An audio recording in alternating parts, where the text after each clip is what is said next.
ಆತ್ಮೀಯ H16 news ವೀಕ್ಷಕರೇ, ನಾವು ನಿಮ್ಮ ಆಯಿತು ಮಲ್ಲಪ್ಪ ಜೊತೆಯವರು. ಇಲ್ಲೊಬ್ಬ ಉತ್ತರ ಪ್ರದೇಶದ ಸಚಿವ ಮಿನಿಸ್ಟರ್ ಸಂಜಯ್ ನಿಷಾದ್ ಅಂತೇಳಿ, ಸಂಜಯ್ ನಿಷಾದ್ ಪಕ್ಷ ಅಂತದ. ಆ ಪಕ್ಷದ ಅಧ್ಯಕ್ಷರು, ಈಗ ಸಚಿವರು, NDA ಗೌರ್ಮೆಂಟ್ ಅದ ನಮ್ಮ ಉತ್ತರ ಪ್ರದೇಶದಲ್ಲೇ. ಸಂಜಯ್ ನಿಷಾದ್ ಅವರು ಒಂದು ಸ್ಟೇಟ್ಮೆಂಟ್ ಕೊಟ್ಟಿದ್ದಾರೆ. ಕಾನ್ಪುರದ ಗ್ರಾಮಾಂತರ ಜಿಲ್ಲೆಯ ಭೋಗಿನಿಪುರದ ಪ್ರವಾಹ ಪೀಡಿತ ಜನರಿಗೆ ಭೇಟಿಯಾಗಿ ಒಂದು ಮಾತಾಡಿದ್ದಾರೆ. ಏನು ಮಾತಾಡಿದ್ರು ಅವರು? ಈ ದೊಡ್ಡ ಇದನ್ನು ಹೇಳಿದ ಮುಂದೆ ನಿಮಗೆ ಹೇಳ್ತಾ ಇದ್ದೇನೆ ಅದನ್ನು. ಗಂಗಾ ಮಾತೆ ನಿಮ್ಮ ಪಾದ ತೊಳೆಯಲೆಂದೇ ಬಂದಿದ್ದಾಳೆ.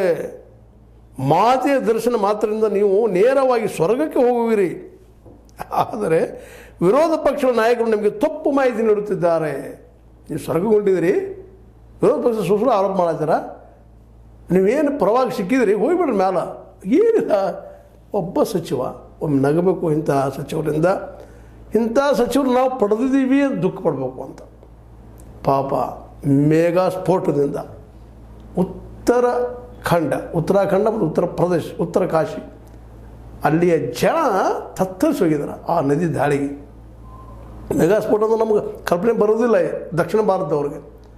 ಏಕಾಏಕಿ ಸಡನ್ನಾಗಿ ನೀರು ಬಂದುಬಿಡುವಂಥದ್ದು, ಸಡನ್ನಾಗಿ ಉಕ್ಕೇರಿ ಬಿಡುವಂಥದ್ದು ಗಂಗಾ ಮತ್ತು ಯಮುನಾ.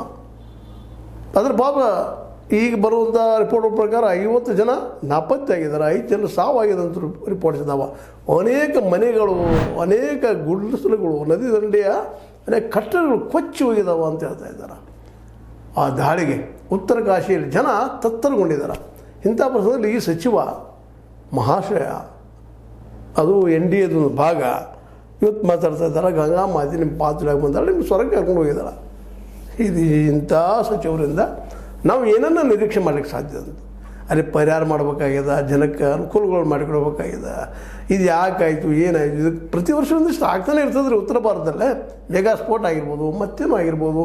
ಯಾಕಂದರೆ ಹಿಮಾಲಯ ಪರ್ವತದಲ್ಲಿ ಸಿಕ್ಕಾಪಟ್ಟೆ ಮಳೆ ಆಗೋದ್ರಿಂದಾಗೆ ಮಳೆಗಾಲದಲ್ಲೇ ಆ ನದಿಗಳು, ಉತ್ತರ ನದಿಗಳು ಉಕ್ಕೇರಿ ಹರಿತಾವ್ರೆ ಅಲ್ಲಿ.